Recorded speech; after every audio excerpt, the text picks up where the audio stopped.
Welcome you and all to another episode of the Global Latin Factor Podcast, where we talk about Latino everything. I'm your host, Crispin Valentin. Today, we have an amazing individual, so make sure you subscribe to the channel right now. Don't miss out.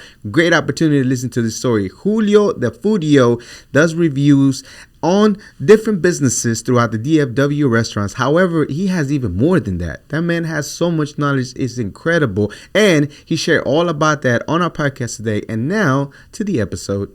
Julio, hola, buenas tardes. Hi. Buenas tardes. Thank you so much for being here. I appreciate you. No, thank you, man. It's an honor to be here. I've seen a bunch of your videos. I've seen different things that you do. And I remember somehow we got connected with El Oteciendo. Shout out to Rosa. And here we are. So thank you so much for taking the time. I know you have a long drive, but it's highly appreciated. Thank you. Thank you, man. Okay, before we get started, of course, we're going to do a segment that I like to call Preguntas al Chile. If you have not subscribed to the channel, what are you waiting for? You have nothing to lose and tons to gain, like this amazing stories from Julio the Foodio, which I really want to know what that name means, but I'm just stick a little longer. You're going to know about that. Estás listo? This is like literally in your area of things that you do. Awesome. But I'm going to switch it because that's what you do, okay? All right. Corn tortilla or flour tortilla? Corn tortillas. Okay. Tacos al pastor or tacos de suadero? Suadero. Favorite torta of all times? Cubana. Cubana. Gorditas o tlacoyos? Gorditas. Jarritos de qué sabor? Tamarindo. He usually Coke Zero or Coca Mexicana, but today we're going jarrito. Horchata, Jamaica, tamarindo. Horchata. Salsa verde, salsa roja, ¿te gusta lo picoso? Picoso, roja. Roja. Enchiladas o chiles rellenos. Chiles rellenos. Menudo o pancita o pozole. Pozole. Pozole, ¿de cuál de todos? ¿Verde? Rojo. ¿Rojo? Rojo tiene que ser. He's been studying. He saw a couple episodes. Valentina, Tapatio, Cholula, or some of the hot sauce that you like? Valentina en San Luis. In San Luis. San Luis. I need to add it. Churros o flan? Flan. Interesting story about the gentleman. He used to sell flans in the neighborhood, in the streets back in the day. So we'll talk about that as well. Cumbia, salsa, merengue, o bachata dancing?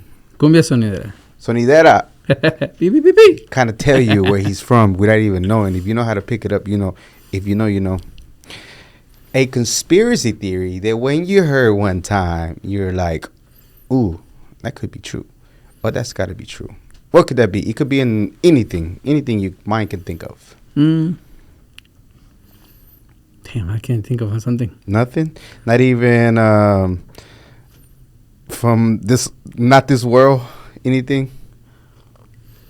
I'm open to miracles too, though, by the way, because I know that people may think that that's a conspiracy, but they're real. I mean, something that has come my attention is like when, I don't know if you heard of the sleep paralysis. Yes. Que in Spanish they say que se te sube el muerto. Is that what it is? That's what they say. No. I never heard of that one. No he escuchado de ese necesariamente, but it doesn't mean that it's not true. What they use it in Mexico. So yeah, like in Mexico, like if you get like sleep paralysis, they think que se te subió el muerto. So it's kind of like a dead person is on top of you. That's why you can't move. So I don't know if that's true. I go more with the like logic thing, like, you know, sleep paralysis. Like maybe I feel like maybe that's when the brain disconnects a little bit and your body's still like active or something. You know, like that's you know what I think. But que se te suba el muerto is like, I don't think it's true. Maybe it feels like that. Yeah. Como que it feels like un muerto está arriba, dead weight. Okay, I had a funny thing that happened to me not that long ago. I put my head down and I was trying not to fall asleep because I had to put some stuff up, but I laid down for a second and in my head, in my mind, I was like, I gotta get up, and I was trying and I couldn't. I kept like I see in the lights, like the lights, not the light, the lights, and I kept closing and coming back until I finally like snapped out of it, and I kind of like, I'm like, oh, but that wasn't sleep paralysis. That was just more like I had to put the groceries up, and I still had them outside, and I had things that needed to go in the fridge, and I just kept forcing myself to get up and do it. But your body was like too tired. But my body was too tired. I was just knocked out almost, and I had to fight it off, and it was weird. The weirdest thing I ever experienced. Oh, wow. When you hear the word Latino, Latina, Latinx, what is the first things that come to mind to you? Cultura. Cultura. Orgullo. Do you consider yourself Latino? Do you care? Do you rather prefer being Mexicano, human being, anything along that line?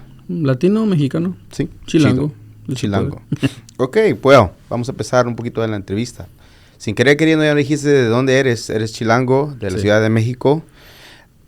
When you were born in Mexico, that's the place you always been, at Mexico City when you were first born? Yeah, I mean, I was born in Mexico City, but then we grew up in el Estado de Mexico. Mm-hmm. In like Ecatepec type of area. Okay, what was the earliest memories that you can remember as far as the way the life used to be over there back then? I mean, I grew up in like the family business. Mm-hmm. So. And what was that? Growing up, like since I was 6 years old, my mom used to sell like quesadillas outside of her house, and it was my job to just help her out. I was the dishwasher at that time. So I can tell you, like, I have some memories from my childhood, but I really just remember most of my time just working. So, from 6 years old, just working. And I think it's like very normal in Mexico for like kids to be, having jobs and doing adult stuff. It's kind of like the normal thing. Yeah, absolutely. So right outside your house, you step outside and there's the business right there. That was un carrito or something along those lines? No, it was just like a little comal. Where they would like fry the quesadillas, and it was everything mainly fried, like fried quesadillas, fried gorditas. It was like that authentic, puestito de quesadillas, de tinga, flor de calabaza, things like that. Whenever you see videos of people arguing que una quesadilla debe llevar queso porque se llama quesadilla, and flor de calabaza maybe not have queso or some other ones, how do you feel about that? It's a thing, like me and my wife go at it as well because she's from Chihuahua. So she makes fun of me a lot, like on that part where I'm like, una quesadilla sin queso. They're like, what? Like, what? Esto no es quesadilla. Right. Es una doblada or something. Pero like, to be honest, I think it's like the normal that we have. I guess like as soon as you just fold it, it turns into a quesadilla, to us. Yeah. And the size también. So. That's true. Okay. You were very particular growing up, and you even to the point to where you were like right before they brought you to the U.S. You were like racing or trying to raise chickens and had animals and stuff that in the city.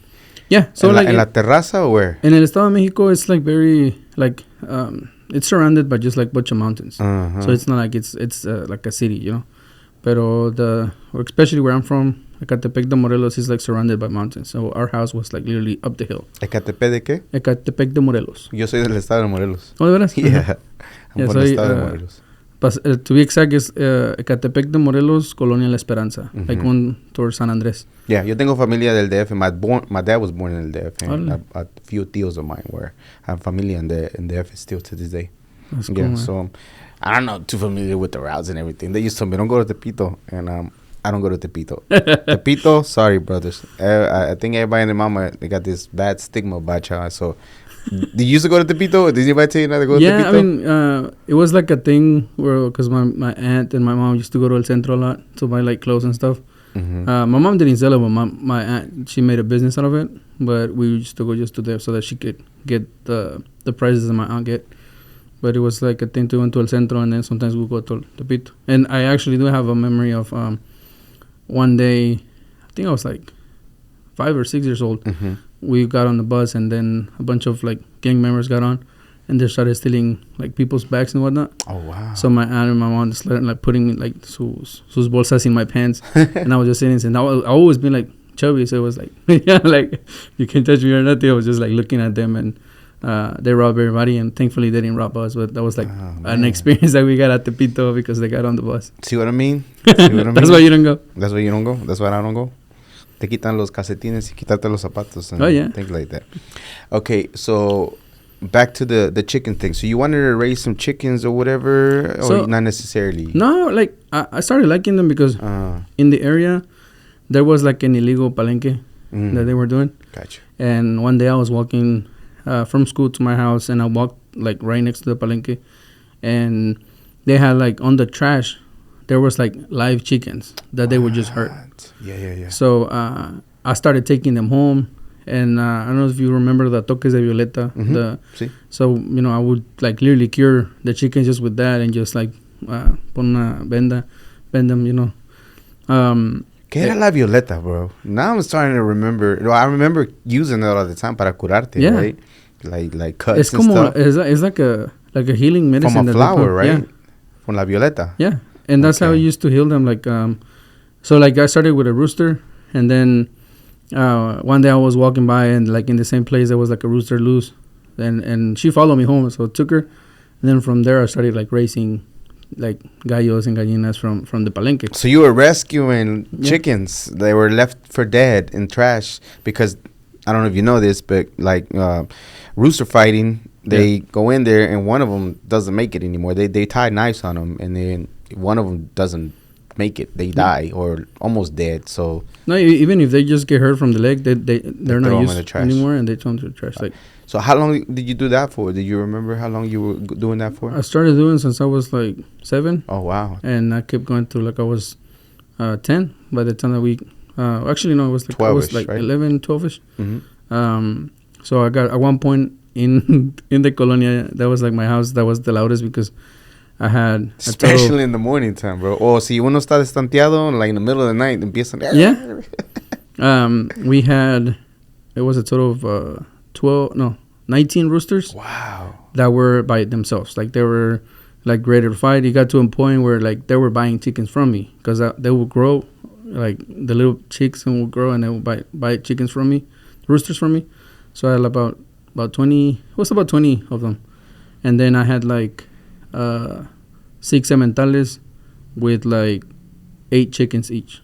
And I had a little like it was like a farm. But the house was big, and it wasn't even our house.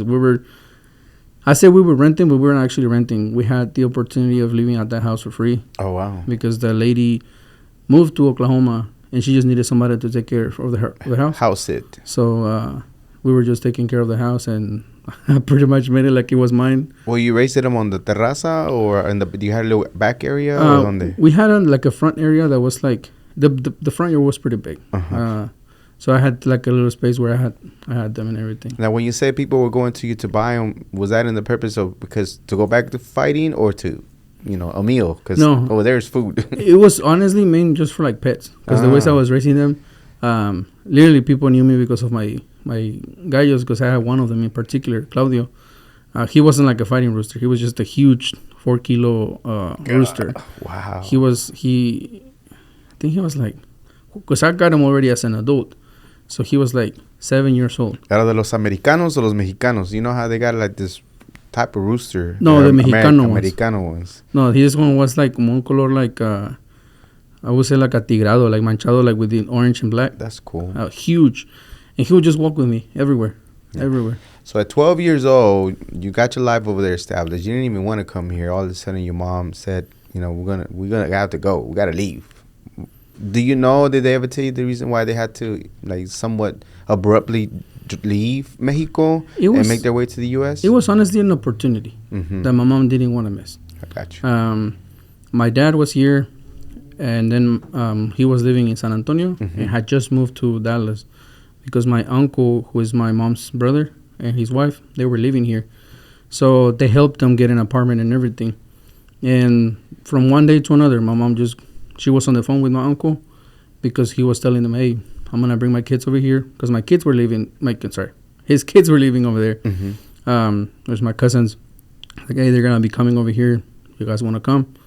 I guess, they talk with the pollero and all that. And literally my mom just from one day to another is like, hey, we're leaving with your dad tomorrow. Pollero is the same thing as a coyote, by the way, for the ones that don't know. Yeah. And yeah, I mean, like we just packed our stuff, and the next day we couldn't really pack much. It was just like whatever we could take, and we just came. And I'll be honest with you, our trip to over here, it was like something really nice compared to the stories that you hear. People crossing the river or going through the desert. Ours was like very kind of like a vacation, to be honest. But did you come with like tourist visas and stuff like that? The reason why it was easier, or how do you say when it was easier? I like even like telling it, it's kind of dumb, I would say, because it was mainly we went to Juárez, El Puente de la Santa Rosa. Yeah. we only had to walk from Juarez to the check-in. But on the check-in, there was like, como, I guess like a place where, like, after you check out, you can turn around, drink water, and then just leave. Mm-hmm. But the only thing that divided was like those like strips, the you know. Yeah. So you would just like stand right next to the door, go drink water, and leave like you had already checked out, and they wouldn't even notice. That's it. And that's how we crossed. There's another checkpoint you have to go through, right? Or that's it. And honestly, man, like this is one thing I tell people is like, I guess from the moment that we decided to come over here, God was with us, because when we walked from the Santa Rosa checkpoint to the bus stop, there was the second, the first checkpoint, right? You know, the once you're in the United States, it was closed. What? So it was closed. Like even people were like clapping and shouting, like they were like, yeah, you know, people that were from here, they were, because they weren't gonna get stopped, like detained for a few minutes.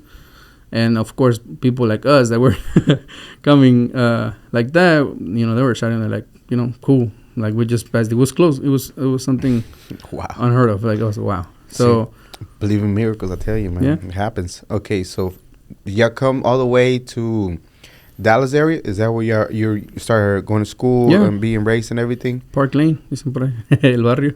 Okay, so once you're there, I remember you were talking about you're el Güerito de las Gelatinas around your apartment complex selling. Do your mom and dad, you know, because they have their own business now over here, I don't know if they want to do that or have the resources to do it. So what did they get into to try to get money, and how did you end up selling gelatinas? So when I moved over here, I felt incarcerated, like trapped. And for the first 2 years, it was like, to me, like it was like a nightmare. Because, I mean, usually in Mexico, you're out there playing, you know, you're out playing with friends and you don't come back until like late at night. Yep. And nobody's worried. Like there weren't any cell phones, anything to check on you. That our parents would just trust you that you were okay, you know? Yeah, pretty much. So when I got here, I felt incarcerated. And I could see that they were like struggling, you know, to make ends meet. My dad had a job. My mom was trying to work, but it was kind of hard. I guess they didn't really want to leave me by myself. So one day I told my mom, I was like, hey, Mom, why don't you make the gelatinas and I help you sell them? Like, you would do them? Like, yeah, you know, like, just make some and I go and start knocking, at least here in the apartments. Yeah, so I pretty much convinced her to start doing the gelatinas. And I got a little, ¿cómo se llama? Like a little cooler. And I would just go door to door, just selling gelatinas. And even if they would answer the door in English, I knew like very little English at that time. So I would just be like, gelatinas, $1, you know, like I didn't really know what else to say. Cello? Yeah. Cello? So I would just open the door and show them, and then be like, oh, okay, you know, how much? And I would, you know, tell them. And I started liking it. Yeah. So I got to the point where I was doing not just my apartment complexes, but I would go to the next one, and I would come back, and I would tell my mom, hey, you know, keep making more. Nice. I would maybe like come back like 6 or 7 times to fill it up. Because it wasn't too big. It was like a little, you know, maybe like, what would say, like a 12 by 12 type of cooler. And, you know, I would go and sell them. But that happened basically like in 2 years, you know, in the process of 2 years. So by 14, almost 15, I started to learn how to drive. So there were points where my mom would be like, hey, you know, can you go to the store and give me this and things like that. And one day I don't know if you remember there was actually one here in Dallas, La Providencia. I've probably seen it, heard of it. It was around that time where like La Providencia and La Michoacana were like, you know. Well, we know who reigns superior. Yeah. So I, at that time, one of the La Providencias was like literally I think it was like Greenville Avenue and by Parkland. Yeah. I was checking out some of the stuff that we needed, and then somebody came up to the register, and she looked nervous. So I was like playing with. I was like, "Is that El Jefe?" She's like, "That's the owner." And my eyes, you know, kind of like spark. I was like, "Oh, okay." So I finished checking out. I take my bags and I go to him. So imagine a 13-year-old boy like coming up to you and be like, "Hey, I see that empty fridge that you have there. Would you allow me to fill it up with flanes and gelatinas? You don't have to pay me anything. I'll just fill it up and I'll come back like once a week to check on it, and you just pay me what you sold. At that time, I didn't know that I was doing a consignment. You know, I was just like, just offering that. You know, I was like, I want him to trust me. I want him to try a product. I even went home. I came back and I brought him some samples just so that he could try it. He liked them and he's like, yeah, fill it up. And he called me back in 2 days. Like, hey, everything's done. Come get your money and fill it up again. So from there it started. You know, I think I even stopped doing the door to door because after that opportunity, he opened up the doors for more Providencias. I think there were like a total of 4 here in Dallas. Mm-hmm. And then one of their friends knew some of the owners from La Michoacana. So at one point we had, I started getting creative because at first it was no label, nothing. It was just like our Gelatinas. But then Where did the idea when to get it creative comes from? Packaging it, making it something look presentable, look different than just a gelatina. It was forced because of the city permits and stuff. You know, they needed to have a label, all the ingredients, nutritional facts and everything. So I was always very like on the computer and trying to do stuff. So I designed some logos. I even designed it was Flanes de Gelatinas Vianney. It was my sister's name. Mm-hmm. And I put everything together and it was doing pretty good. We got to, at one point we were distributing like big things of Flanes and Gelatinas. I think it was in total of like 13 stores. 13 stores. And how was the money economically? How was that doing? It was actually pretty good. But at that time I would tell you like, you know how our jefecitas, our moms used, you know, like they always control, you know, the money. So you really counted how much was coming in. You would just work and, you know, as long as we kept having money, you wouldn't really. You just hope you get it in the at the wheel. Yeah. Al final. Yeah. I mean, sometimes I guess like when you're at that age, you don't really think about like how much you're gonna make. You're just working and helping the family, and I enjoy it. I was driving around, just delivering them, and that was kind of like my part-time job after school. And we kept at it for, I think it was like 2 years, a total of like 2 years. Wow. But unfortunately, the city found out that we were like distributing everything from our apartment, and they closed us down. And so you needed to. It could still work if you were doing it at a ghost kitchen or in this industrial kitchen. That's how usually they want it, right? But at that time, honestly, like I had no knowledge about that. You know, like I didn't really research on getting a ghost kitchen or to keep going. Well, you're a kid still, kind of figuring it out, right? 15. Yeah, about 15. Did the owner get upset at all whatsoever, or he just kind of? No, he kind of like warned us. Like they were getting suspicious about the label, because they started asking him like, you know, where they from, where's the address, this and that. So eventually they caught up, and then one day I came home and my mom was like, "Vino la ciudad." Oh, they went to the house. Yeah, they went to the house. And how did they find the address? ¿Cómo encontraron? I would feel like at that point somebody told them. You know, because we had no address on our labels or anything. But did you have beef with a competitor, gelatonero or whatever you say, gelatonero or whatever you say? I don't know. No. You know, it might be for some people, especially like in the marketing world, they'll be like, "How you don't pay attention to your competition?" You know, but I'm one of those people that just like keep going when you're doing something, and as long as you keep moving forward, why you know. They say that I have a mentor, Gary V, and he has this saying where it's like when you keep looking back, it messes with your neck. But I've also noticed that when I don't know, watch TV and you're looking at one side, and then all of a sudden like you're watching a movie, but you've been like that for so long, then when you turn around, you also get that pain on the neck, like you know. That also happens with our mind. Like when you keep looking sideways, keep looking back, you're instead of moving forward, you're just envying people. You know, you're just doing that, so it stops you from moving forward. So I've always been like that. So we're like, if it's working, just keep going. You know, like, oh, that so and so is doing that. Oh, good for them. You know. I guess I'm a little different sometimes, and it's mostly maybe my military mind that I'm aware of my surroundings. I know what people are doing, but it's good luck to you too. Yeah. But I'm keeping an eye on everybody. Don't think I don't know where you live. Or I could find out real quick. That was me.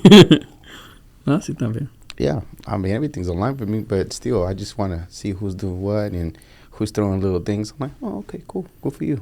but I'm not gonna stop me from doing what I do. Okay, so unfortunately, Jello business, no more. Yeah. What's the next venture? What did you get into? I mean, moving fast forward, because I mean, at that time I started getting more into high school, doing more stuff. So I was paying more attention to like high school stuff, and also I had a part-time job. So nothing entrepreneurial really. I think the most entrepreneurial thing that started happening was like when I was 19, and I started getting recruited into the network marketing world. When you were doing that time frame when you were not doing anything, were you kind of sort of missing something? Were you kind of sort of missed the entrepreneur way of the things that you were doing with the Gelatinas, or not really? Yeah, because I mean, at one point I was also selling some like candies and chips in school. I always try to do something on the side. Gotcha. If there were any opportunities for me to go and clean somebody's yard, or I would do something extra. But I always had a job. It was I work at I don't know if you remember, it's not there anymore, but the Jumbo Juice in North Park Mall. There used to be one right next to Auntie Anne's. Okay. That was like one of the jobs that I had that I lasted for like maybe a couple of years, and like I went up the ladder like really fast to be like assistant manager.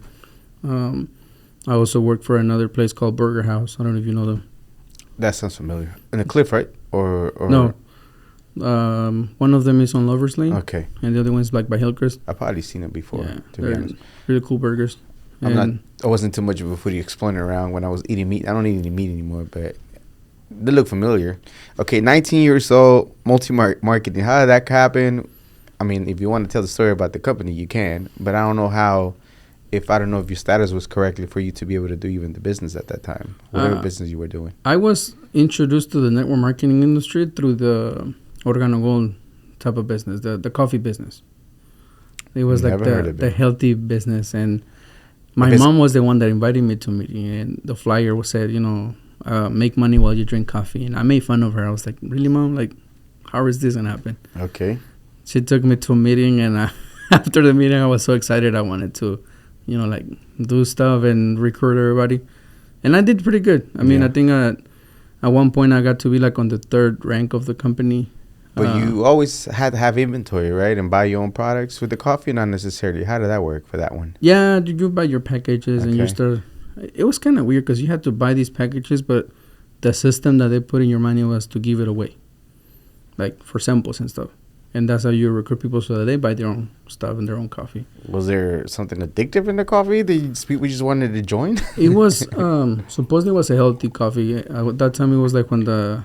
How is it the difference between an organic type of coffee and the coffee that they were selling that was so much different than anybody else's? They had, I don't know if you ever heard of Ganoderma. It's like this mushroom, like a healthy mushroom that supposedly had all these antioxidantes and all that. So it was still coffee, but there has additional things in the coffee. Yeah. Okay. Yeah. And it's been pretty popular. A lot of people still talk about it. I'm like, it's still around? Yeah. I want to try the coffee. Just the coffee. It was them and also Organo Excel. They were like competitors. Pero, I mean, that's how it got around. But Organo Gold wasn't like I think Organo Gold started me. And then I started doing Total Life Changes, TLC.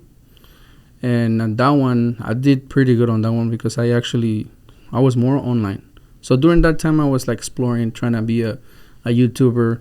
I don't know if you saw, but I posted a picture of like, doing something like 10 years ago.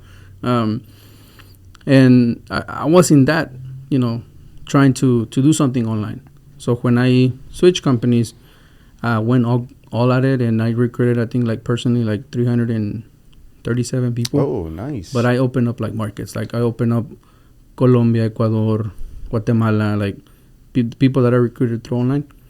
And I had a really good organization. I mean, at that time, I was making like maybe, imagine like a 19-year-old making $1,700, $2,500 a week. At that time, it was, So great. If it's going well and the business looks like it's growing, and it seems like you're, like you said, maybe top 3 in the company, and how come you can't keep going up, scaling up? I think I got like, in that area, you have always like a mentor. Somebody that is showing you and teaching you how to speak at a percent and all that.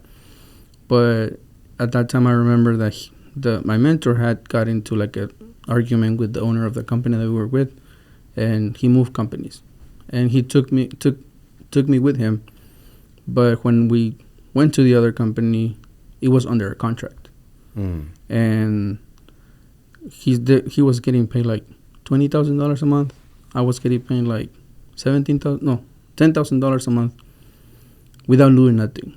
It was basically just us showing up to presentations and whatnot.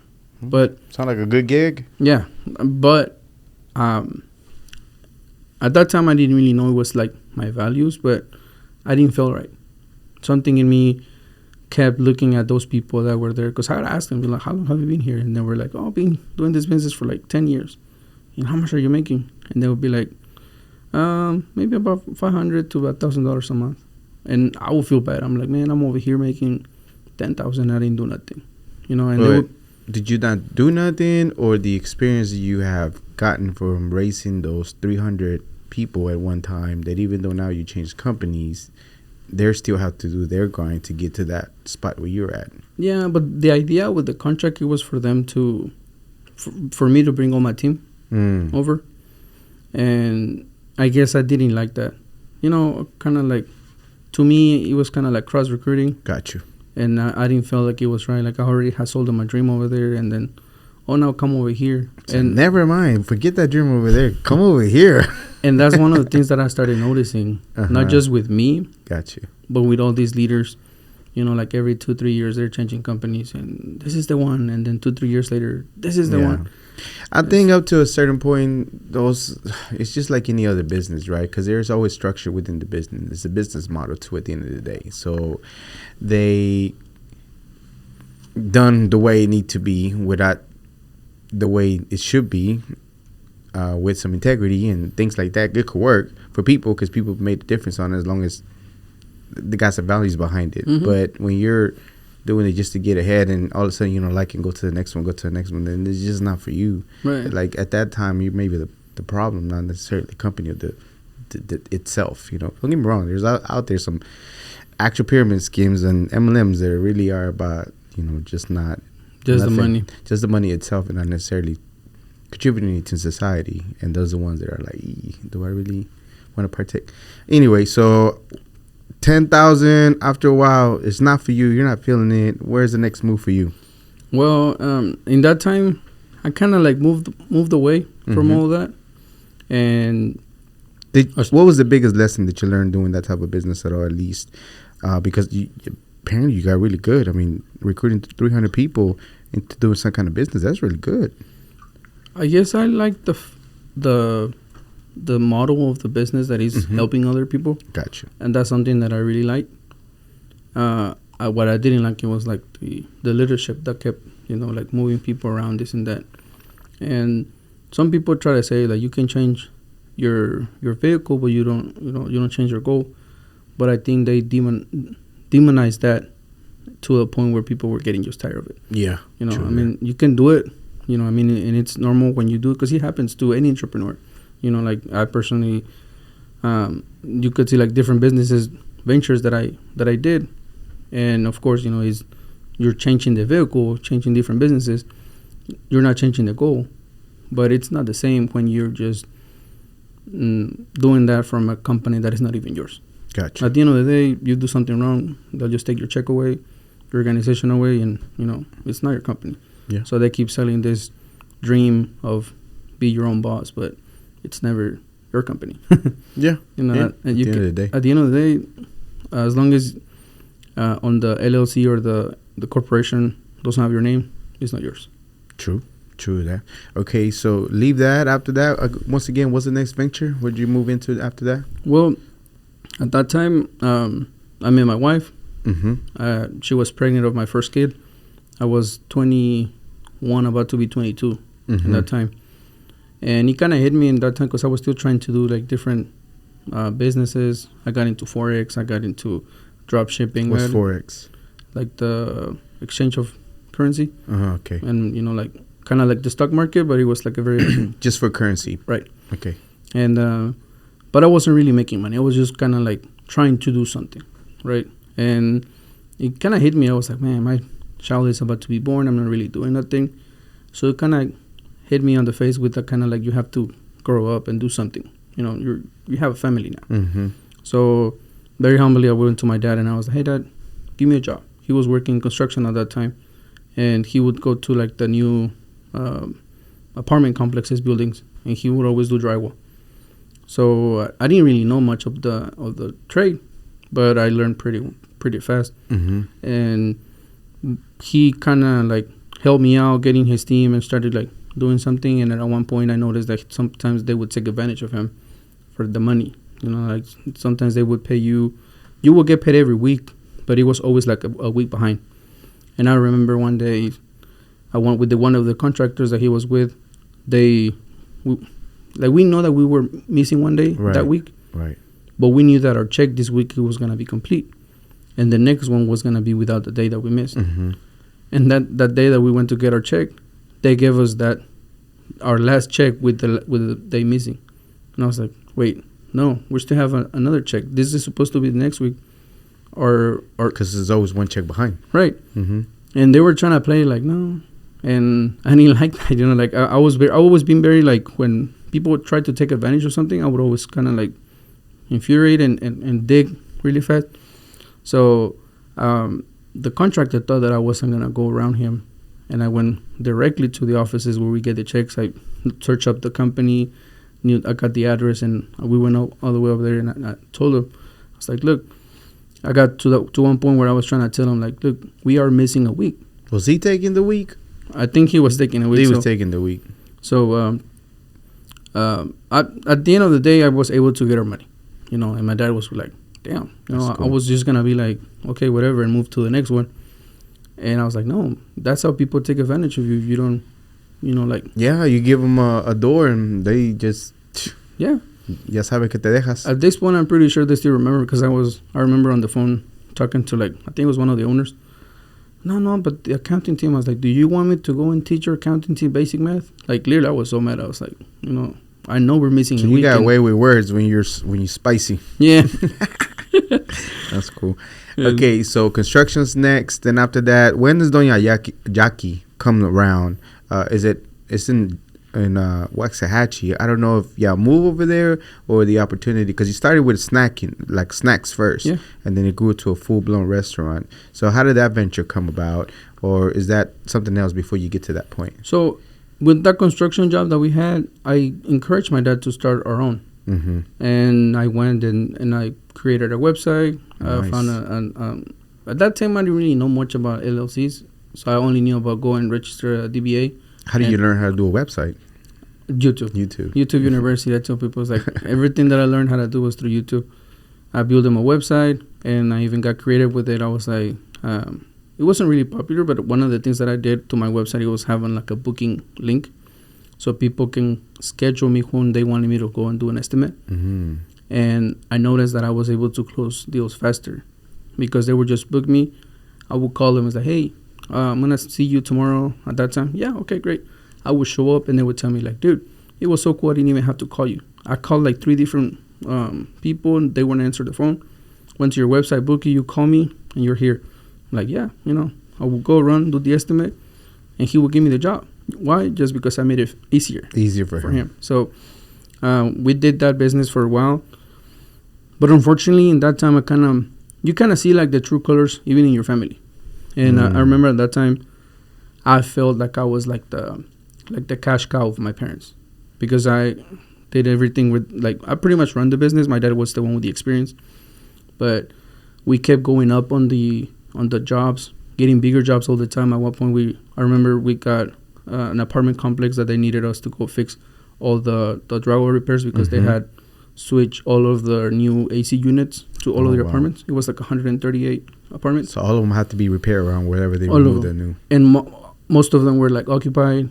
A few of them were unoccupied. But we had to have a schedule, you know, because you had to let them know a day in advance. Hey, there's a crew that is going to be going in there, you know, cover your stuff, whatnot. Yeah. So we had that. And at the same time, I got another big project of like 12 apartments in another apartment complex that they burned. And then I got the drywall, the painting, and I think it was just drywall and painting. I didn't do nothing else. It was just drywall and painting. So it was kind of like a teamwork, and I told my dad, hey, take care of this one, of the holes in the apartments. You don't have to do nothing, just check on the team, okay? And you just go to the office every day, get the schedule, get the apartment units that you're going to go to today, and move on. In the meantime, I was taking care of the other one. The other one, it was kind of more of a subcontract. So I was just like looking over the subcontractors. But I also had with me a chalan helper that would just be with me so that we can move all the material to their specific floors, because the subcontractors, you know, they were very specific. They were like, oh, material needs to be on the floor. Okay. So we would do that. One day, one of the helpers called me. He's like, hey, what we're going to do today?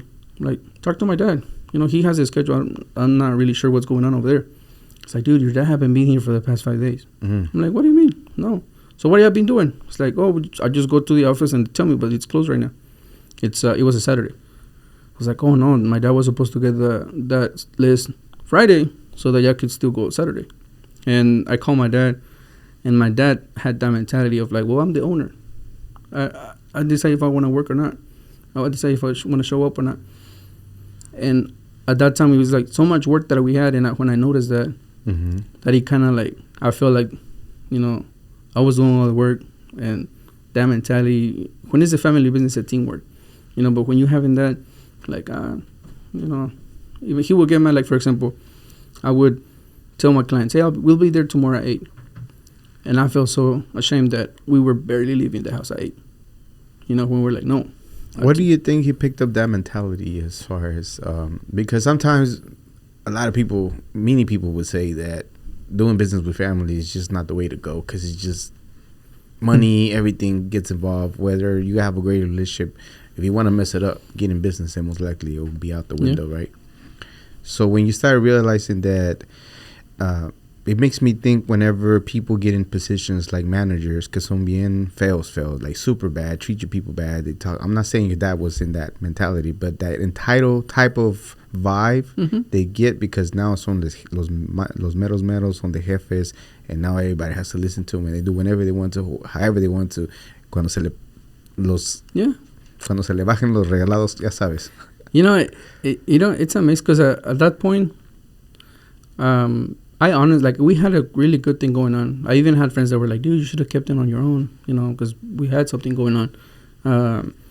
I just stopped everything. I even canceled future projects that we had scheduled, and I just passed it to somebody else. And I was like, I'm done. I don't want to deal with this. I don't think it's a good fit. There were a couple of situations where, so my dad would ask me for his salary, you know. And, I mean, we're talking about, like, was it like 9 years ago? Around that time. So he was asking me $1,200 every week, no matter what. And there were weeks where I would pay everybody. I would pay his salary. I would leave some money in the bank account. I knew there was money coming in, but when you're in the construction, you know there's money coming in, you know, insurances, things like that. So there were some situations where I would only pay myself like $300 for that week. And my wife would get on me like, dude, you've been working, you've been busting your butt off all week and this and that, and you're just paying this. Your dad should also be making the sacrifices. But they didn't see it like that. It was just like, nope, I'm the owner, give me my money. You know, you take care of the rest. An entrepreneur would know that a lot of times you're the last one to get paid, or if you even get paid. Yeah. Because sometimes it happens that you don't get paid. And, yeah, I mean, there was weeks where I would just, you know, be without nothing. Yeah. And it was some of those lessons that kind of picked me up and said, you know what, no. And that stopped the business at that time. So I have 2 kids, but we also have a stepson. He's 14, turning 15 this year. Awesome. And they live in Waxahachie. So during that time, we were making our way up to Waxahachie. We started in Dallas, in Park Lane. We moved to Hutchins. And then when we were in Hutchins, we were having that construction company. And then one day we moved to Waxahachie, just so that she could be closer to him. So I made all of this just so that my wife could be closer to her son. Awesome. And at that time, my parents were still living here in Dallas. They had a condominium in, you know, like the Fair Oaks and Park Lane. There were some condominiums, and they had one over there. And they thought I was too far. And, I mean, in reality, it was like 45 minutes from here. So they would come and visit me, and they started to like the area. And one day we were just like, it started as a joke, and I'm like, hey, we should start like a fruteria here. There's nothing around here that, you know, there were a couple of them, but they weren't really good. We were like, eh. So I convinced them to the point to where like they sold their apartment. They didn't really get much. It was just like a small condominium. They only got like $35,000 out of it. They kept 5, and those 30 were used to invest on our first Doña Yaki. Like it was the first little. It was a 340 square foot place. I think about the size of this office. And what are you talking about, man? This is a whole condominium here we got going on, bro. Based on the camera. I'm talking. Don't expose us. No, but it was like about 340 square foot place. And when I had moved to Waxahachie, my idea was to start a digital marketing agency. I had so many ideas that I wanted to explore, but they were just ideas. They weren't like proven strategy, systems, nothing. It was just like ideas. So I will go to all these restaurants. I even joined the Chamber of Commerce, and I tried to, like tell people, and you won't believe this, but I got 100% no's. Like nobody gave me a shot of doing the ideas that I had. So when Doña Yaki came in mind, I told them, I was like, hey, and we can do this. I'll take care of the marketing. Let me take care of all this. Let's see what happens. So we took the initiative. We made the investment. And our first year in Doña Yaki, in that little 340 square foot place, we sold $352,000. Okay. Why do you want to get back in business with family if the first time it didn't go so smoothly?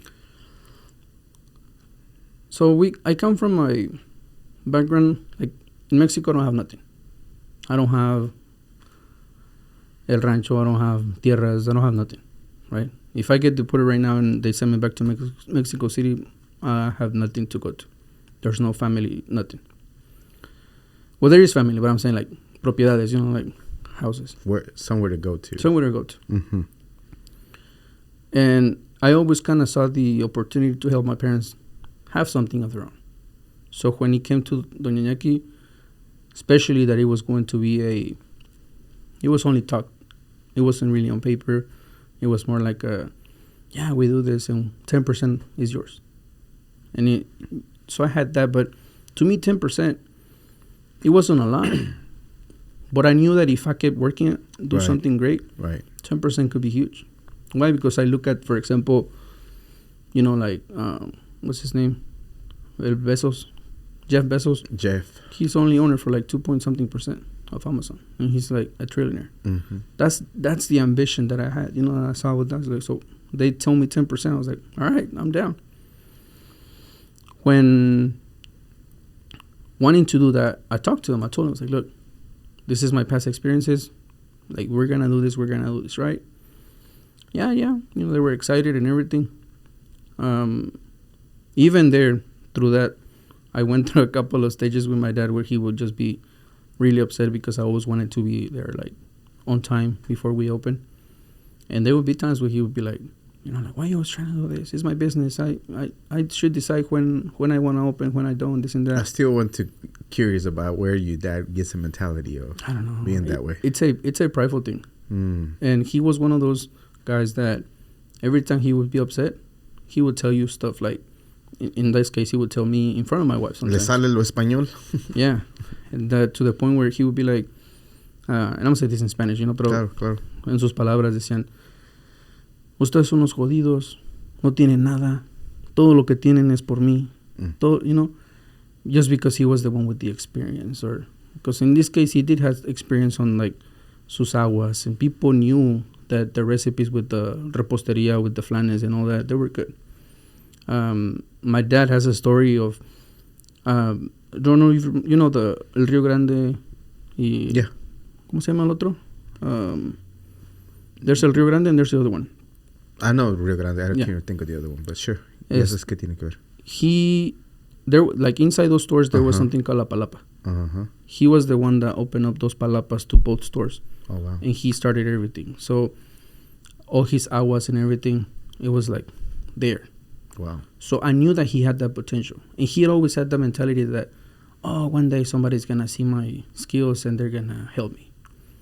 But I've always been realistic where it's like, nobody's going to come and save you. You know, like, you have to do something. Mm-hmm. So when we started on Yaki, I saw it like an opportunity, like, hey, Dad, let me help you. You know, like, you have these talents. Let's do something. But his ego will get in his mind. And sometimes he'll be, like, upset or mad or whatever. He would throw those type of punches, you know, like. Did he like to partake on some drinking during these times, or was he sober? No. Going back a little bit, I actually grew up with, like, domestic violence and all that. Gotcha. And actually, when I was 17 years old, I deported my dad to Mexico. One day I was in my room trying to do something in my room with YouTube, and you hear my mom screaming. And I went downstairs, and he was beating her, like, really bad, and I called the cops, and he got deported. We got to the process where we were going to get help because of what happened. But Daddy moved forward because they noticed my mom wasn't going to let go. And sure enough, within a couple of months, she brought my dad back. And, you know, we never got that help. So that domestic violence was always around us. I mean, I grew up to the point where in Mexico, my mom was really afraid that my dad was coming home. And it was funny because I saw a video about that. They were like, ahí viene tu papá. And I remember, like, back then, ahí viene tu papá. It was like, córrele. It was a sanitaire. Yeah. Igual que yo también. Like, hurry up. Everything got to be clean. Ahí viene tu papá. I'm like, okay, so what? Nowadays, it'd be like, okay. No, I mean, not my dad. Like, I'm glad he's happy. But in general, when so-and-so is coming, I'm like, don't give a care if they're coming. Good for them. So what? Yeah, and I'm, you know, like, in Mexico, it's kind of like that. It was kind of like, como que el diablo, ahí viene, you know, your dad. Kind of like that. So, I don't know if this is too personal and everything, but my mom would be so afraid. It's up to you, however you feel comfortable. No, okay. I was the little kid that would go in his little backpack to the trap house to buy a 20 for my dad, so that make sure that when he's home, his 20 is there, you know, the marijuana. So he was very addicted to that, like marijuana and alcohol. And since I was very little, I made a promise, because I would see that. I was like, man, you know, like, this, I used to call it cow poop, you know, like, this cow poop and alcohol just making my dad turn into this monster. Yeah. So I promised to myself that I would never do that. And so far I kept it. I don't have any, like, vicios. I don't smoke, I don't drink, I don't do none of that. But because I always had that in my mind, like, you know, I felt like if I tried that, if I did that, I would turn out like my dad. With the domestic violence and everything, the things that you grew up, have you ever, I know you say you were going to get help, but you had to get to. Did you ever take it upon yourself as an adult to kind of help you with that? If there was any struggles that might, you know, help with your family in general, or even be better? Like counseling and stuff? Counseling, things like that. I never took counseling. I think my best counseling that I ever took was getting closer to God. Because I say, like, when I met my wife, she kind of, I call her my fallen angel. And there's actually a little story about that when I met her as this Christian girl going to church. Would invite her out to different places. She would say no because she had, like, Bible study. She had to do this. She had something related to church. Right. So as the man, I would be like, well, I'm going to the club with my friends. You want to go? No. Do you mind if I go? No. It turns out that she did mind, but she would still let me go.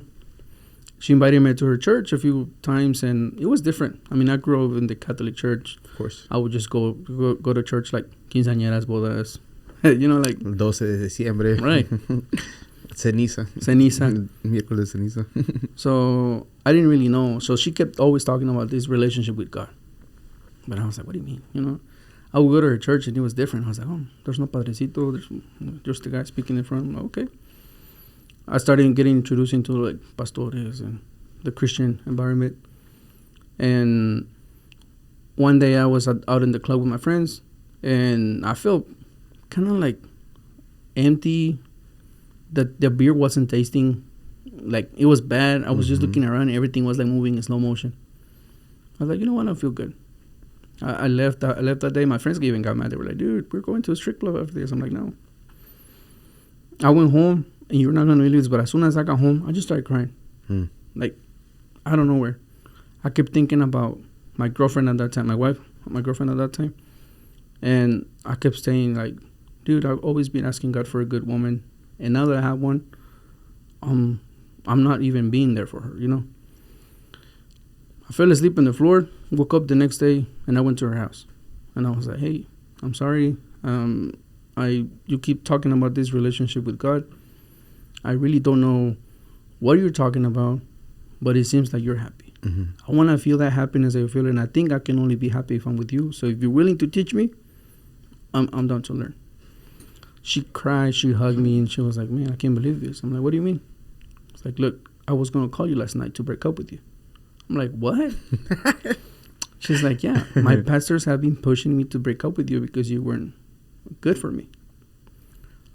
And I'm like, really? What time was that? She's like, about 10:30, 11. I was going to call you. That's the time you started feeling funny? Yeah. What are the odds, huh? I was like, but I say, you know what? I'm going to pray about it. I'm going to see if God can answer my prayer. And I was like, damn, they'd work, you know, like literally the next day I was there telling this to her. So after that moment, I gave my life to Jesus. I said, you know what? This is where I want to be. This is what I want to do. And I did, you know, turn my life around. Even friends got mad at me. Some of them unfriended me. Now they added me back, you know, but. I mean, I was having a conversation with a friend because he wanted to stop drinking. And he was just telling me, because he knows I don't drink anymore, eat, you know, plant-based and stuff like that. And then I was telling him, if they're really friends, you're really going to find out who your friends are. Because if they start hanging around you because you're not drinking anymore, because you're not going this, you're not going there, and they don't respect whatever you're doing and then support you, then you already know. Up to you if you want to keep them around. But if you really want to know who your friends, they'll support you in that. Especially something like letting go of drinking because you want to slow down, you don't want it for you anymore, then they should celebrate it. If they don't and they start calling you, then you already know who they were, who was good friends and who was not good friends. And it happens. And the same thing for you. For whatever reason they were around and they're no longer anymore. It's because they serve whatever purpose they need to serve and they're on their way. Yeah. But, you know, like, I guess we all grown up now. We're all in our 30s. And I guess the friendship came back. You know, I miss you. Bro, you know, no, that's cool. So that's good. That's good. Again, sometimes it works around and they see your growth, and sometimes feel like it's a fab and like whatever, he'll get over it. You know, things like that. Okay, let's go back to Doña Yaki. First year, 380,000 K, doing great. Second year, 800,000. At that time, yeah, it was around 800,000 the second year, but we had to move to a bigger location. So at that time, you're doing frutas and aguas and things like that. Now you're going to a full blown restaurant, right? Yeah. Okay. Why is it make it? I know you had different ideas that zero people were interested in whatsoever. Was those same ideas you were implementing Doña Yaki from first year to second year that helped? Yeah. And I mean, it's up to you what you want to tell us exactly. What it was different that you were doing? Was it because it was nothing like that or anywhere in the market around that they had something like that? Or was it a combination of the things that you were doing to helping it push forward? So one of the things that I did, it was to first did like a market research. And I wanted to see where Waxahachie was at. When you talk about market research, you're just looking at a particular radius and what's around that vicinity? Yeah. Okay. The population, the income. Okay. So that you can kind of see what prices would be available to put. Where'd you get the idea to do that? Podcasts. I've always been really big on listening to different leaders. Gary Vee always been one of them, and Pastor Craig, his leadership podcast. So they teach you a lot of things about that on, you know, doing your research, building a business, different ideas. So that was my first intake. The second thing that I noticed, it was like a lot of the people at that time, it was 2021. It was the re-election of Donald Trump, and everything around it was like red signs, Trump. I was like, damn, we're in a red city. Mm-hmm. Texas in general. Yeah, Texas. There's blue dot, like my Hunger Corazon would say, here and there, but most of it's red. Right. Yeah. So I said, you know what? I mean, it wasn't like a decision. It was kind of like, hey, at least we're going to have to be like Latinos for Trump, you know? And I turned everything that we had in Doña Yaki in English. everything. Like our menu was in English, just the pictures, because I was like, the raza already knows what's that. But the Americans, I noticed that every time they will walk into a fruteria or a place like that, they were afraid to even walk in because they didn't know, what to order. They didn't understand anything. But with me, it was like a welcoming space where they were like, oh, everything is in English, like cool. Descriptions, everything that we had. Also, I was very involved into like social media. So I always been very approachable with people. So when somebody's enjoying, something. And you will just stop by, hey, guys, everything okay? And they would even exaggerate their expression, like, oh, my God, this is amazing. I love this. Da, da, da. So I would take advantage of that joy. That I would say, like, hey. So you get testimonials. Yeah. I was like, if you really liked it, do me a favor, take a picture, do a story, tag me in the story, and I'll hook you up with a discount for the next time that you come. Oh, yeah. So I would remind them, to do that. They wouldn't even think about it. They were just enjoying it. But me interrupting it and bringing it up, it started doing like a thing in our community where people were like, yeah, I saw somebody share something and it looked good. And they would show me their stories, like, I saw this, I saw that. So it started a thing to the point where it became kind of like one of those things, like if you went to Doña Yaki and you didn't do a story, you didn't go to Doña Yaki kind of thing. Mm-hmm. And it was so cool that to the point where some people weren't even doing it for the discount.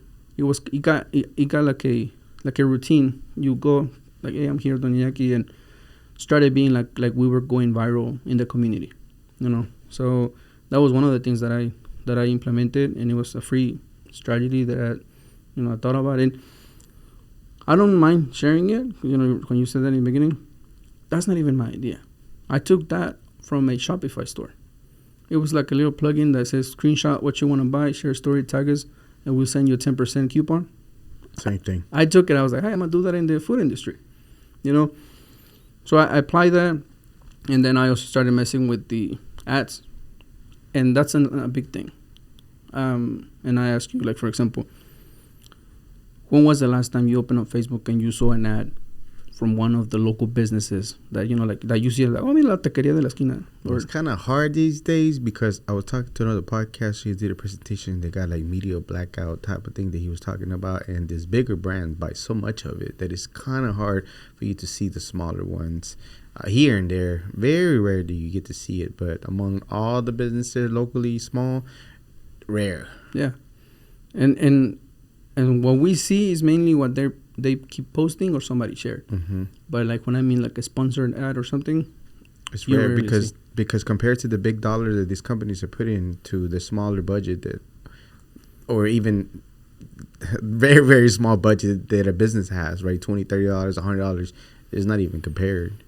But I feel like I kind of relay my strategy, even though it's a paid advertisement, but the way I do it is in a way where the organic traffic helps a lot. Mm-hmm. And I don't mind sharing it. So, like when you share somebody, like you want to show somebody a picture and you have it on your phone, you're like, look, when you get your phone back, they already went through like the 5th picture. It's like, dude, I was just showing you that picture and you went. And it's a natural instinct where people just keep scrolling. Right? Now, when you boost an ad or when you place an ad and let's say you just want to advertise tacos, your market is very limited. You're going to be presented to like 1 million people, but how many people are actually going to be craving tacos at that exact moment? That's very limited. So the way that I would do it, most of my ads would include almost a picture of everything that I sold. At one point, I had ads that had like 80 pictures in one ad. Why? Because it was the variety. And I knew something was going to attract somebody. So people will come, hey, I saw this. And they would show me a mangonada, fruta, an elote. When we had the restaurant, pambazos, gorditas. And I noticed that it was the variety that was making a difference. So I applied that strategy throughout the whole existence of Doña Yaki. And now, people want to rely a lot about posting and hoping they go viral. For whatever reason. You either do a trend that is being trendy and you copy it and you do it with your business. Right. Or you do these really cool drinks or whatnot and you make, hoping that it go viral. And you're trying to build a community in your social media, but you don't have a community. So how do you expect your business to grow like that? But when you have ads, you have the opportunity to reach out to people. People will, they like something that they saw. Yeah. They will like your page or start following you. And now you're building a community little by little. That Doña Yaki Facebook page, in a year and a half, we got it to 7,000 likes. Just like that. Just like that. That's awesome. But because we had a mixture of strategy plan with ads and the management of like posting and, you know, being engaged with the community. Okay. And to the point where even our Instagram will become like a sales machine. Every time we would come up with a new product, I would tell my parents, like, are you guys ready? Are you sure? We're good? Because I knew that after I posted, within 30 minutes, a group of people were going to show up and like, hey, what's that? We want that. We want to try it. Just because of the momentum that we had built, you know, in that part. So right now, you know, I mean, unfortunately, Doña Yaki doesn't exist anymore. Okay, so the end came right when y'all were projecting about 1.5. I think you posted a video, things that happened with the family and stuff. If you want to touch on it, you can. If you're not, it's all good. But at the end of the day, it didn't work out. And you had to make your way out. Yeah. One of the things that stuck out to me was the things that you were saying regarding, now it makes sense why you talked about systems, because of the things that you have lived and experienced. When you were talking about the systems, is that what you were referring to in regards to the way you would do? Because when you saw Doña Jackie struggling, you knew the reason why they were struggling, because they weren't doing the things that you had done, the posting, the marketing, everything else, right? And not only that, but also the way that you manage your money, it's big. If people think that by doing accounting is just counting how much money came in, counting the cash, and depositing and move on, they're crazy. So much you keep. People don't know their numbers. Mm-hmm. You ask somebody, hey, you know, like, what are your sales compared from this week to last week, or from this month to last month?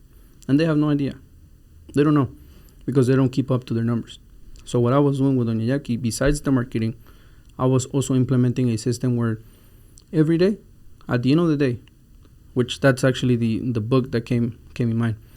But every day, the next day, once the deposit came in and we already had deposited the cash, I will have this where I would transfer to different little checking accounts. Now there's other apps and other programs that allow you to have pockets without spending more money on more checking accounts. But at that time, I remember with Troyes, I had like 6 different. Like an operation account, or account for the bills and things like that? Yeah. Okay.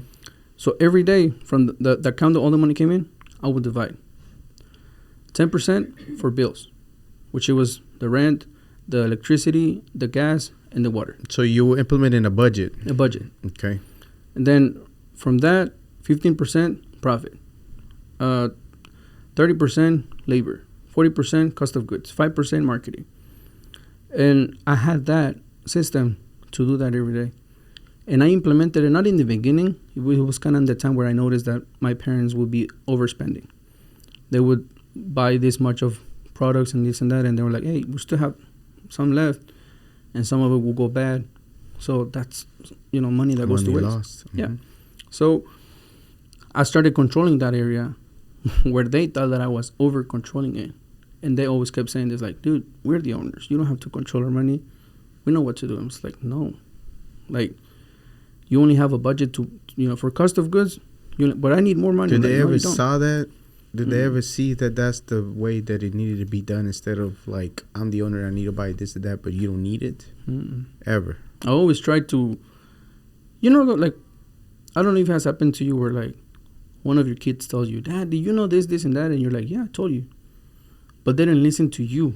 They listen to another person. It's the tone. Yeah.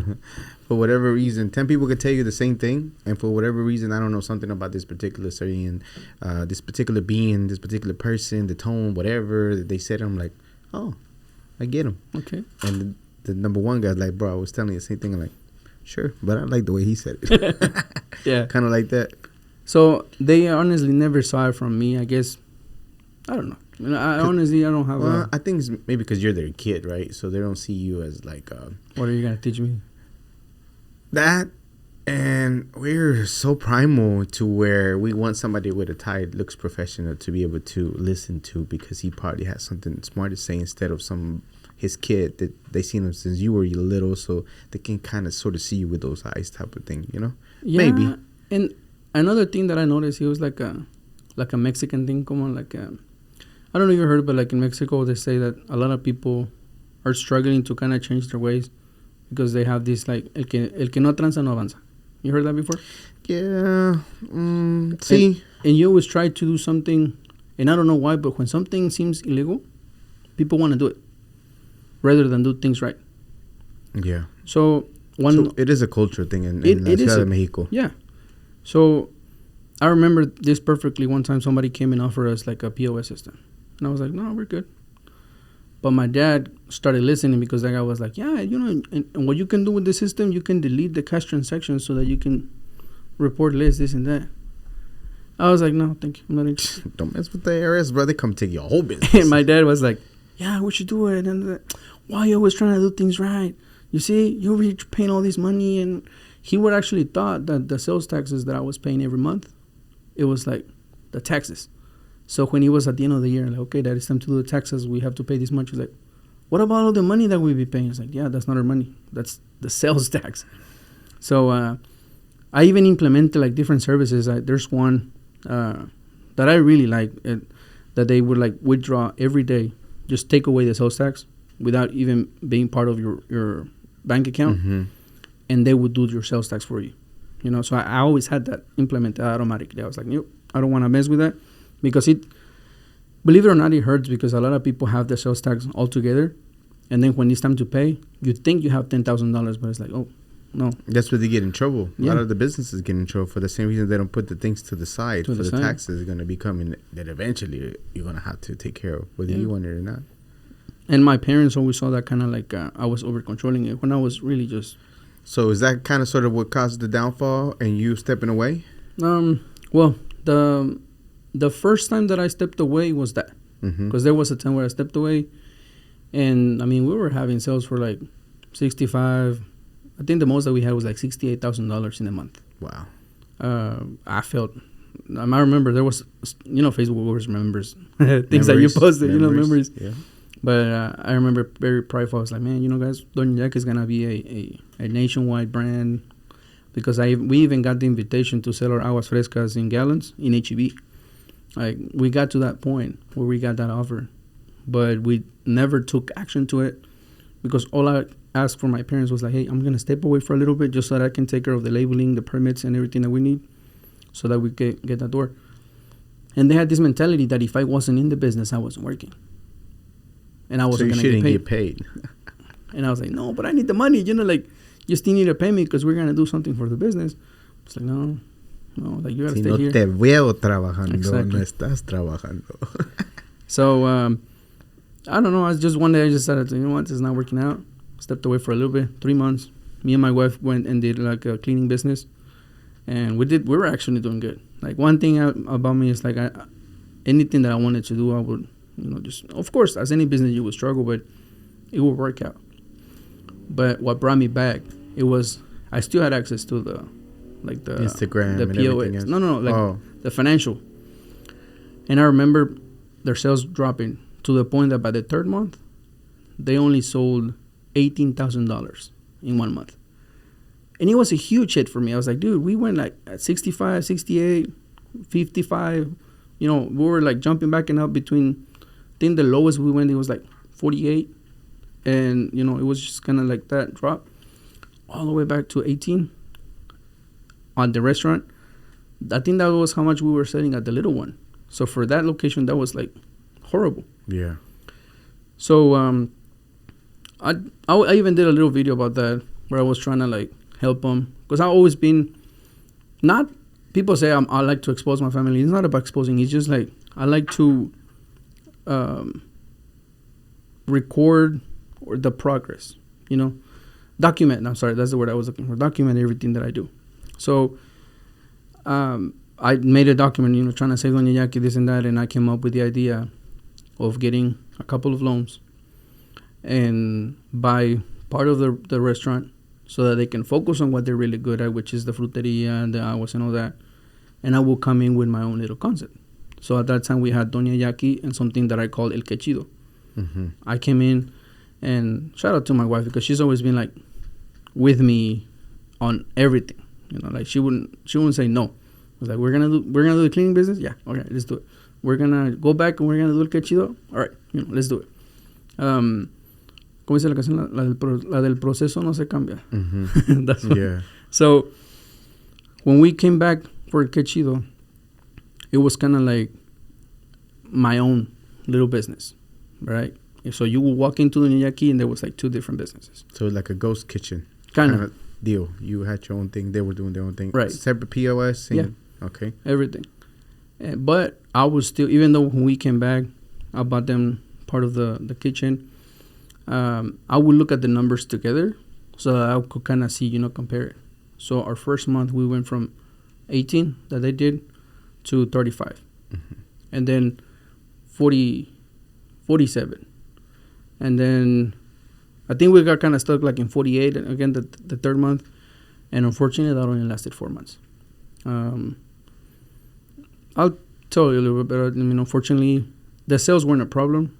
I think I was doing something good with El Cachido. With that comeback and everything, people loved it. We even came in with a different concept so that it wasn't like Doña Yaki again. No. It was, we were doing like handmade tortillas. I came up with the trompitos, kind of like kebabs, mm-hmm. you know, doing trompitos. I put in pambazos, huaraches, like the chilango style, like fried quesadillas and all that. It was a different concept. And people really started to like that. Unfortunately, like I said, it only lasted about 4 months. The sales weren't an issue. We were going pretty well. I was paying off those debt that I got because those loans were high interest loans that were affecting a lot.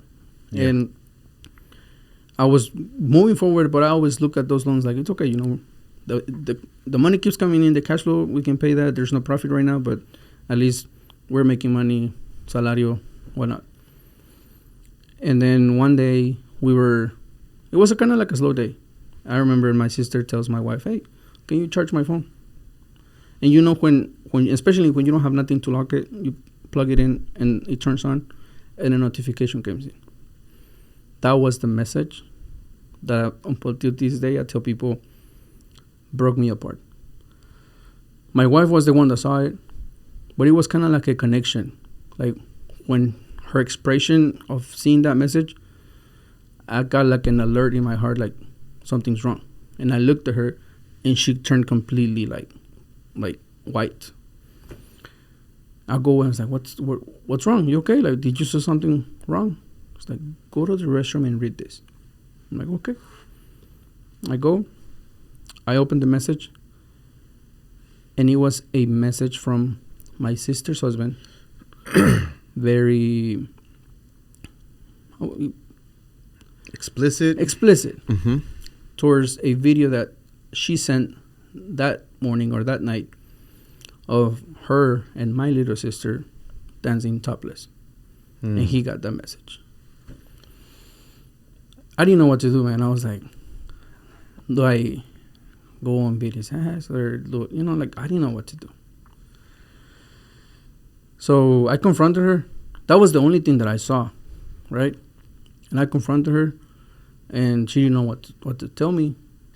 I can't bring my mom over. I'm like, hey, Mom, this is going on. While they were talking, I try to keep it cool. I mean, we had the business open, so you have to, like, you know, people were still coming in. You're still taking orders. You have to act like nothing is going on. Claro. And then it gets to the point where I go back to her phone, and I start seeing, like, more stuff. Not just that one time, but, like, different times where I couldn't believe it. You know, like, usually you would say a guy is doing something, right? But in this case, it was my sister, the one that I literally saw growing up. I was kind of like a dad to her. Actually, in my last video, there's a picture of me with her. I don't know if you saw it. Yeah. But I couldn't believe it. You know, I was like, this is somebody that I don't know. I kept it cool. But at the end of the day, when we closed, we were cleaning up. I went to the back and took out the trash. It just started breaking. Like, it broke me completely. I just look up to the sky and I'm like, God, what are you trying to teach me, or what am I gonna do next? You know, like, what am I gonna do? And up until this day, I don't even know how that happened, but I got a notification from one of our life groups that we have in church. And the notification, it wasn't a message, it was a notification that when I opened it, it went away, but I was able to read, hey, if anybody needs a prayer, let us know. It was the life group leader. And I called him, and I didn't even, I went to the notification, but I called him right away. And I told him what was going on. He prayed with me and everything. He's like, but we have to do the right thing. And it was make a report. And I made it was a hard decision. I even sat down with my parents that night, and I was like, we have to do a report. This isn't something that can be just discussed within the family. We have to do a report. We all agreed, made a police report. During that time, I was able to get some screenshots, some stuff, and I was able to prove that. And all I did was basically submit the proofs and the report. During the investigation, you might think that just by having those type of proof, they're going to go and take her to jail. No, that actually took about 2 weeks because there has to be an investigation, right? Mm-hmm. During the investigation, with the interviews and all that, they gave my little sister's testimony, and more things came out to the point where it turns out that also one of my kids were a victim. And at that point, I was like, that's it. I'm like, we have to move forward with this. And we did. We moved forward. They got the testimony from my little sister, and they eventually took her to jail. Now, my plan was to keep going with the business. I'm like, okay, she's in jail. She's gonna pay for what she did. Let's move forward. The reason why I decided to just step back and leave everything behind was the moment that my parents decided to bail her out, and they wanted her to come back like nothing happened. They were like, no, we're family. We're supposed to fix everything as a family. And I kept telling them, like, guys, what would have happened if it was me doing that? And my dad's answer when he said, he looked in my eyes and he was like, you're my son. What can we do? I was like, I felt like there were no values in my family. No matter the wrong thing that they were just kind of like, como que no pasó nada.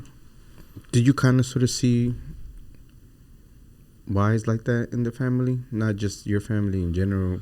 In the culture? Families in the culture? Because it happens often. Things are just talked about and... No digas nada. Tu primo está raro, tu primo raro, tu tío raro, déjalo. Instead of there's consequences for you doing it. Something's not right in your nugget, so you need... I think in our culture, el que dirán, what people say is very strong. So it is better not to say nothing and not to do nothing about it because you don't want neighbors and people to see. And that's one of the things that I learned. I think it's a life lesson that I learned that... I don't know if you've ever seen that religious person that she went to church every weekend, mm-hmm. Doing Bible studies and doing all this and all that. And then when one of her kids ends up in jail or kills somebody or in drugs, they blame themselves and they're thinking like, what did I do wrong? I did everything right. I introduced them to God. I did this, I did that. But one thing I noticed is that, and this is something that I learned from church, the pastor said, the church that we go to, the pastor, his name is Pastor Craig Rochelle. I don't even know him. Mm-hmm. No. He's I go to Life Church. But he said that a lot of people in the community, they're like, dude, all your kids are in the ministry. They're pastors, they this, they that, your family is amazing. And it's like, no, but I didn't do that. The community they grew up with turned him into what they are today. And it hit me. In the community, especially in the Latino and the Hispanic community, es así, es tu tío, it's okay. Es mi hermano, we can do nothing about it. La tía that likes to bring chisme and everything, no, it's okay. It's tu hermana, We let that culture fester and we're becoming products of it. Yeah. Without having all the goodness. And believe it or not, even if you try to do the best example that you can to your kids, they're going to pick up now what you touched them, what you taught them. but what they saw around. Everything. They're like sponges. They're going to look up at somebody that you don't want them to look up to. And we're taking all this in as kids and growing within this environment, thinking that we're going to be immune to stuff. Yeah. And it's not true.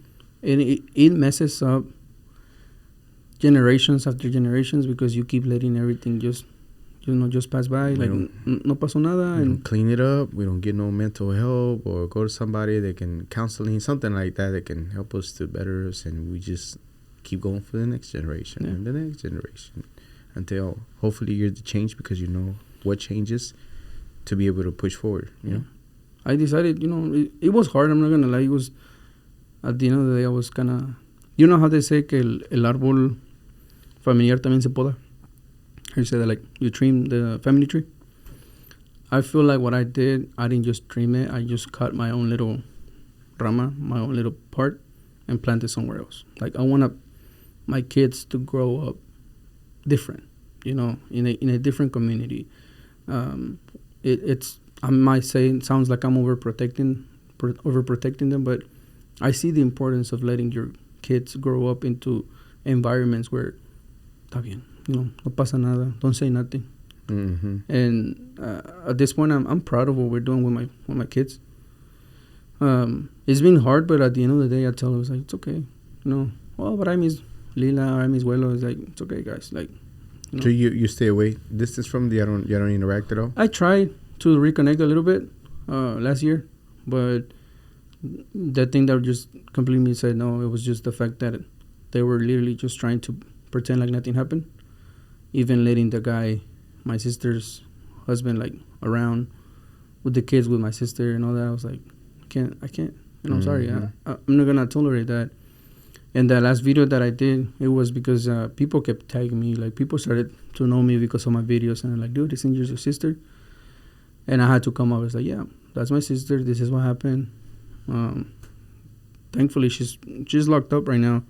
I don't know how much she's going to serve. But she's paying for what she did.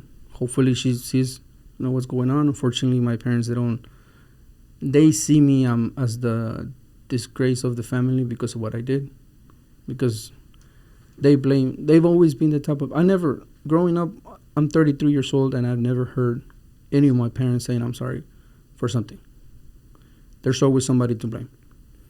So at this point, I know that I'm the only one that, they hate, or I'm the disgrace of the family because of what I did. But at the end of the day, I don't really... You empathize with them at times, knowing that some way, somehow, they picked it up from their grandparents or great-grandparents, and they showed them that way, and literally there's no remorse behind the things that they learned, or empathy towards know that thing is not, whatever it is, not right, or I should be able to take accountability for the things that I did. I did. I saw, and I even I wrote them a letter the other day. Well, not the other day, but like months ago. And I told them, like, I could understand what all this was coming from, knowing their story, knowing like how my grandpa died when he was 48, and she had to be, to go to work at 14 years old, taking everything, and then my grandma taking alcohol and going with a different man, and just her raising her brothers. I saw that. I was like, this might be something that he picked up. My dad too, like how my dad met my mom was through my grandma, because they were both at this Alcohólicos Anónimos. Mm-hmm. That's how my grandma and my dad met, and she introduced my dad to my mom. So they weren't really met into like good situations. My dad coming out of that place, going back to his apartment, and turns out that everything in his apartment was gone because his mom and his siblings sold everything, and they moved to somewhere else without even letting him. So him experiencing that abandonment turns out to become, into an alcoholic, violent, and all this. So I understand. Mm-hmm. And I try to be very reasonable. I've always been the type of person that will always try to understand their background, to see kind of like, with the relations that I have with my wife, it's beautiful and everything. I think even though we're about to be 11 years married this year, yeah, people think that we're still like barely married, like in our honeymoon, because we have a beautiful relationship. That's awesome. And sometimes I get people asking me for advice and things like that. And the first thing that I get a lot from people is like, oh, it's because it's muy seco. He's not very like a loving person, this and that. And I remember asking her, I was like, hey, when you ever around his family? She's like, yeah, we hang out and everything. Do you ever see tus suegros, like your in-laws, show affection to each other in front of, you guys, their nietos? No. How do you expect him to be a loving person if he was never taught that in his house? Yeah, and that's all you saw. Again, it's little kids. That's all you see, whether you want it or not. That's all you know. To think that that's what it's like normal. To be. That's normal. That's how couples behave. This and that. You know what I mean? Like that's just all you know. And that's when you have your own offsprings. That's all kind of sort of until you learn better. But that's the way to do it correctly. Yeah. It's crazy. All right, we're running short on time. Thank you so much for everything you share. I appreciate it. Before we let you go, I do want to touch up. So you do have a book. People can go get it still. It's actually, I took it off from sale because I want to give it out for free. Okay. So it's not available on Amazon anymore, but they will have a digital form. And it's a book that tells a little bit about my story, but it has all the financial structure of the restaurant. So it's mainly more for like restaurant owners. Okay. So where people can get it now, or you working it to where you can get it somewhere now? Yeah, right now, because this is one of the things that I decided to do. I'm going to be having a podcast, an educational podcast, where I want to take each chapter of the book and turn it into an educational program. And they can download that guide on each specific chapter so that they can, see. When is this coming to fruition? This next week coming up. So if they want to get access to it, they can either follow me on social media, Julio The Foodio, and they can have access to that. There's a rapper called Julio The Foodio. Julio The Foodio. Where did you get the name, the Foodio part? I started as Julio The Foodie. Right? But I don't know. It's one day I saw somebody commenting, like, dude, Foodio would actually go better because it's Julio Foodio. Just the same like Julio, but instead of like putting it together in one day, I just changed Julio it. Foodio. Julio The Foodio. There's like almost Dio spelled at the end, kind of. Andale. Yeah. You can tell me. That's why. I'm just kidding. Oh, that's pretty cool though. So, and then at that time, you also decided to launch and start visiting businesses, trying the food because you're a foodie. So you kind of can sort of like go in different places and different businesses. So kind of sort of tell me just a little bit in a few minutes. How do you pick the places, and what do you go and do over there, and what are you looking for, kind of sort of in the video? What do you want people to take away, and why all the foodies, just about the biggest ones ever, they always do a rating, but you decided not to partake in that part, and then just plug in the business and do a prayer at the end. I started rating businesses in the beginning. We still did the prayer. I always did the prayer. That was something that I always wanted to do, but the thing that decided not to do ratings anymore, I don't know if you ever saw, there was an article that was launched maybe like 4 or 5 years ago, where they rated Dallas as the worst tacos in the United States. And I was like, that could be possible. I saw like the people that were rating and everything. I was like, dude, I don't think it's fair. So at this point, there was like different foodies that were trying to do like ratings and stuff. And I was like, well, why should a business be heard over somebody's opinion? When in our own houses, we have the tia that we love her cooking, but we also have that one tia that we don't even let in the kitchen, right? That's in our families, exactly. Quema el agua. So I feel like it's not fair for you to, just because you have a different taste bud, you're going to rate them wrong. When in some places, like, think about it. Taco Casa is still opening up locations. Still. Right? I'm not going to talk bad about them, but it's like, if they're growing, why are we not going to let grow these other small businesses? So the way I go to them is they invite me. Right now at this point, they invite me to go check them out. And the idea of my videos is to share our experience, try their food with an open mind, knowing that everybody has their own style of cooking, and we all have different tastes. And I know the struggle of opening up a business, so I'm not going to go and judge them. I just want to experience and also share a little bit about their stories. That's what I do. And at the end of the day, I don't want to divide people. Opinions create divisions. Yeah. I'd rather just unite people. Go check them out. Go support them. If you like their story, you just want to support them, whether you like their food or not, go support them. And you still you try to align with the businesses that you provide to try to see if you can help them out if they're lacking in the department of sales or traffic or things like that. I mean, because I do my videos free. I don't charge. That's my way of serving the community, you know, helping them. I like to be the support that I wish I had when I had my restaurant, you know, when I do my videos. But the way I do my income is through my digital marketing agency. Right now, we offer them, like, I don't go in with the mentality of selling them. When we're talking, we introduce each other and everything, I tell them what I do. Of course, they like the video and everything, and then they want to keep working with me.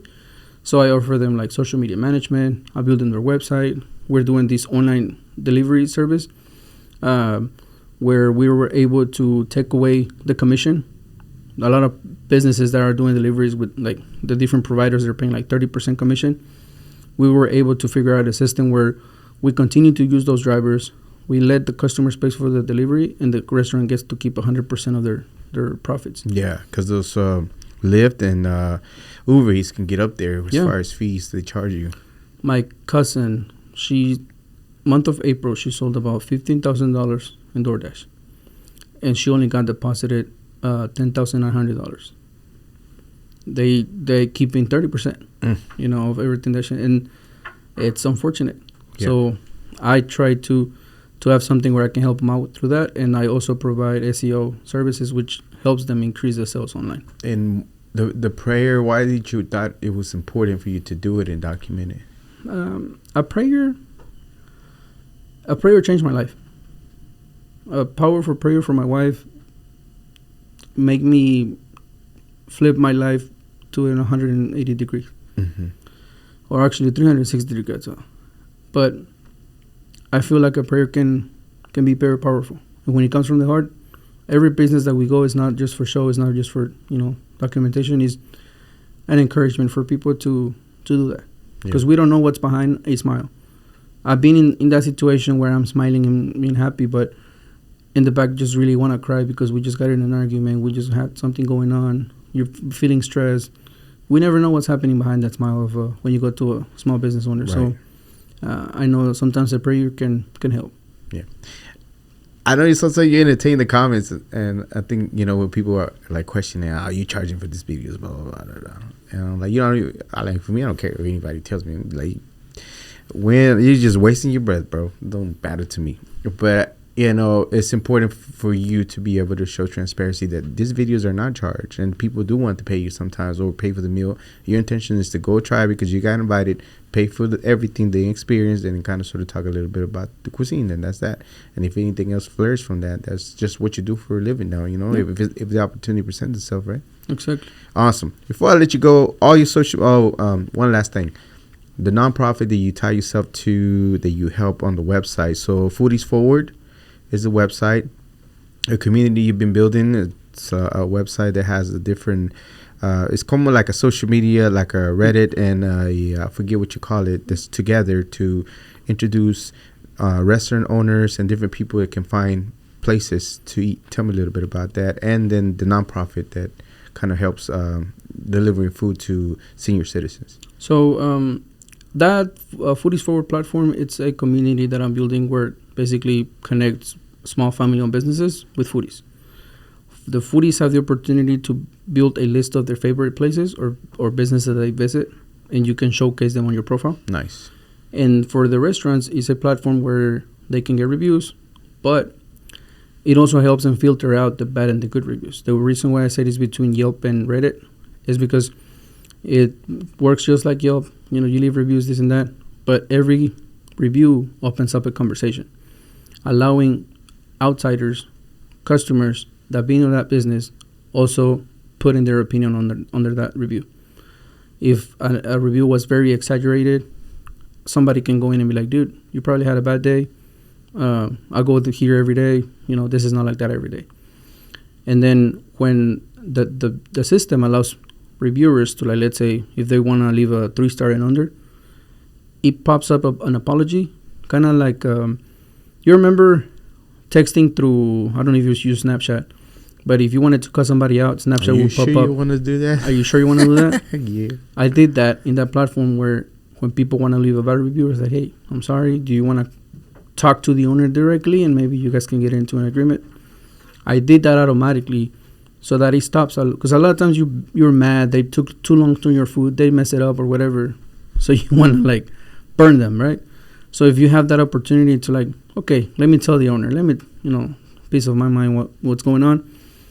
At least you're giving them the second chance to make it up to you. And if you do leave a 4 or 5 stars review, it even invites you. Hey, you want to leave this review on on their Facebook, on their Google, so it boosts the positive reviews where it matters, and keep it on their community. Yeah, because you notice that for like every negative review, the little bit of stars that it drops, it takes like over 100 additional reviews in order to even go back up to where you originally was. So it's a big deal. Okay, so and then the nonprofit to deliver meals, and then the nonprofit, that's been going on since even before I started doing the videos, because across the street from Doña Yaki, there's a senior center, and I would go and take regularly, food. I would cook it for them and everything. One day I did a video, went viral. People wanted to donate. We raised like $1,500. Nice. And I went and did a party for the senior center. It was like 90 seniors that we took tacos, and I was in fruta, and it was a good movement. I decided that I wanted to keep doing it. And you call that one, what is that called, the nonprofit? Plates of Love. Plates of Love. It's under, so we have Foodies Forward Services, LLC, which that's the agency, and everything tied to, like, from social media, Julio The Foodio, everything is tied to there. Everything that we generate as income from there, we donate 10% to the nonprofit. And then with the nonprofit, we're going to, like, different senior centers. Now it's a little different because on that experience, there's different diets. Some seniors can eat tacos, things like that. So now I partnered up with, like, local produce stores, local, like, farmers markets, where I buy food for them, and I basically, bring a bunch of food over so that their cooks can cook something for them. Awesome. And then sometimes we also go to the homeless shelters and bring some food, bring some pizzas, and I don't really document none of that. I'm going to start to, but I'm going to be very discreet about it because I don't like to put just people's faces out there, especially when it comes to that. But for now, I don't know. I feel like I want to, like, at least tell a little bit stories, something like that. So people will start to see something like that in my channel pretty soon. Cool. So don't be asking why you're putting it up there. You saw it here. You should have seen the interview. Yeah. Before I let you go, again, once all the social media, any projects you have coming up soon? Well, the podcast launch is going to be pretty soon. What is it going to be called? Just the Foodies Forward podcast. Mm-hmm. And it's going to be mainly just educational. Is it going to be you yourself or you your wife? Just myself. Doing more videos, okay? Yeah, just myself, and maybe down the future have, like, experts, like, in Texas and things like that can educate everybody. I'm not afraid to even share what I do in the agency. I want people to plug in and learn, and if they have a son, like, hey, like, learn from this, so because you're gonna help us with our business. It's really, I believe a lot in the value that I can add to people's life. Yeah. So I don't really. They tell me that I'm dumb or whatever because I don't want to charge for a lot of stuff, but it's just a way for me to. I want to be remembered in a generation where they remember Julio and they remember me as a good guy. Not as a guy that try to make money or quick buck out of everything. So cool. And social media, Julio The Foodio. Julio The Foodio. All of them. .com. You can see all my social profiles there. I'm everywhere as Julio The Foodio. So. Saludos. Any shout outs that you want to send out? Man, shout out to my wife. She's been the hard rock of my life. She's been, with me through thin, through worst, and through everything that has happened. And, I'm just really grateful that God put an angel like her in my life. I feel very, very grateful. Absolutely awesome, man. We didn't get to talk about DACA, so sorry about that. But, hopefully you stay here. Hopefully things get better and you don't have to worry about moving to another state and then make it work here in Texas. What is an important lesson that you learn of the things that you're doing that you would tell your younger self that will help somebody else out? What would that be? I think kindness can be contagious. So just keep being kind. Kindness is king. Yep. Usually during the day, during my week, I'll say something along those lines that I heard a while back. I'm not immortal. I am mortal, and I will die. Not to terrify me, scare me, frighten me, but it does help me hurry up and realize that I'm not here forever. Right? It's just a fact of life. With that, I wish you a very, very long, prosperous life. After everything's said and done, what do you want people to think and feel about your life? I know you kind of touched up a little bit about being a good guy. Anything else you want to add to that? Choose to always be happy instead of always being right. Yeah. That's my thing I can recommend to people. When you always try to be right, you're going to end up lonely, bitter, But when you always try to be happy, you can be surrounded by a lot of love and people that love you, because that's more powerful. Yeah, absolutely. Love wins. Love wins. Again, I appreciate you being here. I know you come from far away, and I know you stay occupied. You have, different ventures and stuff, being an entrepreneur and everything. But so I truly do appreciate it. Whenever I see your content and everything you had going on, and kind of sort of the ideas, and I always think there's a great story, but until you start talking to somebody, kind of diving into the things. Because when I started looking into you, people think like people just sit down, and I appreciate the voice message, but I'm like, I got it, bro.